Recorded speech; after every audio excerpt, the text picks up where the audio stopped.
Assalamualaikum warahmatullahi wabarakatuh. Perkenalkan, nama saya Hafizah Oksameliana, NPM 187555011. Di sini saya akan menjelaskan tentang teori akuntansi positif. Pengertian teori akuntansi positif.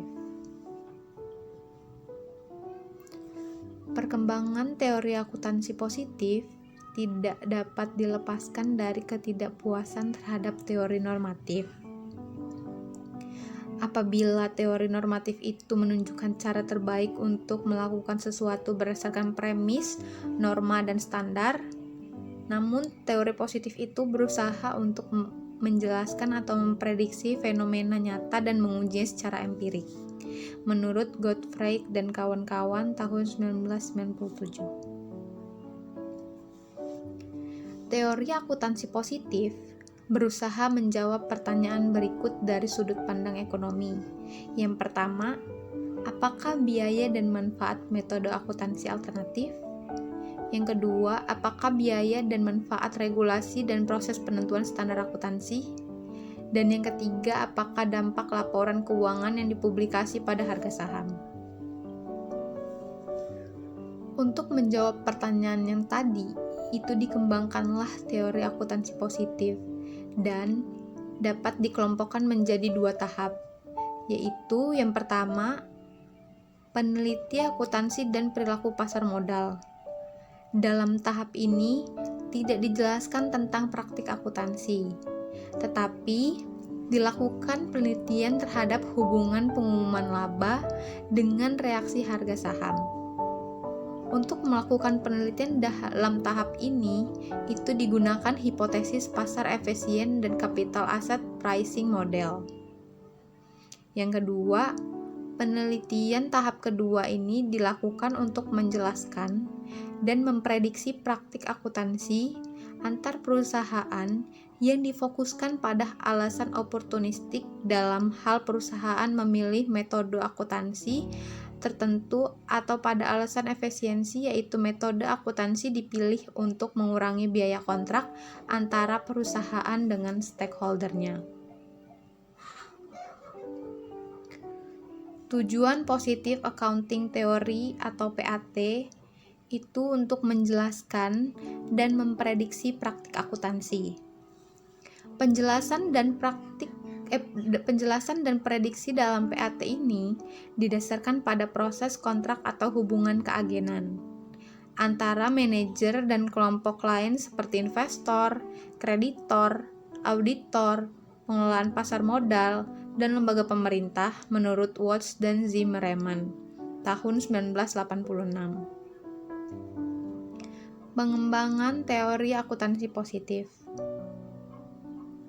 Tahap pengembangan teori akuntansi positif, yang pertama, tahap awal serta kronologis yang di dalamnya itu termasuk riset-riset dalam akuntansi dan perilaku pasar modal. Yang kedua, tahap kedua yang menekunkan pada literatur yang menjelaskan dan memprediksi praktik-praktik lintas perusahaan yang berisi dua fokus perspektif. Tahap awal, literatur mengenai tahap ini itu tidak menjelaskan praktik akuntansi, tetapi menyelidiki atau meneliti hubungan antara pengumuman penghasilan akuntansi dan reaksi harga saham. Konsep efisiensi pasar itu pertama kali dikemukakan oleh Fama tahun 1965 yang mendeskripsikan bahwa pasar yang efisien itu terdiri atas sejumlah pelaku pasar yang rasional yang selalu aktif mengejar laba maksimal, bersaing satu sama lain dalam memprediksi nilai pasar dari surat-surat berharga di masa mendatang. Dan di mana informasi saat ini yang penting tersedia hampir secara bebas itu berguna bagi semua pelaku pasar. Pasar dikatakan efisien bila harga pasar itu betul-betul mencerminkan semua informasi yang relevan. Adapun bentuk-bentuk efisien market hipotesis. Yang pertama itu efisiensi bentuk lemah atau weak from efficiency. yaitu mendasarkan pada asumsi bahwa harga saham saat ini adalah mencerminkan perubahan harga saham tahun lalu atau telah memasukkan informasi perdagangan dan harga saham pada waktu yang lalu. Hal ini juga bahwa harga spot saat ini merupakan alat prediksi terbaik bagi kurs spot di masa yang akan datang. Kemudian yang kedua ada efisiensi bentuk agak kuat atau semi-strong form efisiensi, yaitu mendasar pada asumsi bahwa harga saham saat ini mencerminkan perubahan harga saham masa lalu dan informasi yang lain dipublikasikan yang tersedia secara umum. Dengan kata lain, harga saham spot saat ini bukan hanya mempengaruhi sejarah harga saham, tetapi juga telah memasukkan semua informasi yang tersedia bagi umum. Yang ketiga, efisiensi bentuk kuat atau strong form efisiensi, yaitu mendasarkan pada asumsi bahwa harga saham mencerminkan semua informasi baik yang dipublikasikan maupun tidak. Hal ini berarti bahwa harga saham spot hari ini telah mencerminkan semua informasi yang kemungkinan dapat diketahui. Teori keagenan. Menurut Scott 1997, itu menyatakan bahwa perusahaan memiliki banyak kontrak, misalnya kontrak kerja antara perusahaan dengan para manajernya dan kontrak pinjaman antara perusahaan dengan krediturnya. Usaha agen atau sebagai salah satu pihak dalam kontrak tidak dapat diketahui oleh prinsipalnya, tetapi hasilnya yang dapat diketahui bersama oleh dua pihak. Agar hasil itu dapat digunakan sebagai dasar kontrak, maka harus dipahami oleh kedua belah pihak. Manajer mempunyai wewenang untuk mengatur sistem dan standar akuntansi yang digunakan dalam perhitungan laba, sehingga manajer lebih memahami angka laba bersih perusahaan. Dalam akuntansi, auditing oleh auditor independen diandalkan mampu meningkatkan pengetahuan pemilik atas laba akuntansi.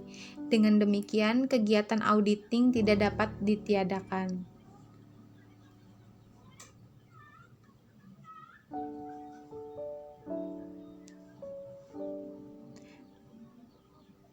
Teori entitas atau entity theory itu memandang perusahaan sebagai suatu entitas yang terpisah dari pemilik dan krediturnya. Manajer memperoleh kepercayaan dari pemilik untuk mengelola perusahaan, dan atas jasa yang diberikan, para manajer menerima kompensasi. Hubungan antara manajer dengan pemilik perusahaan merupakan paradigma hubungan prinsipal agen, di mana pemilihan perusahaan sebagai prinsipal yang memberikan kepercayaan atau secara normal dalam bentuk kontrak hubungan kerja kepada manajemen atau agen yang memberikan jasa manajerialnya. Program kompensasi. Program kompensasi manajer umumnya diterapkan pada entitas yang menerapkan teori hubungan keagenan.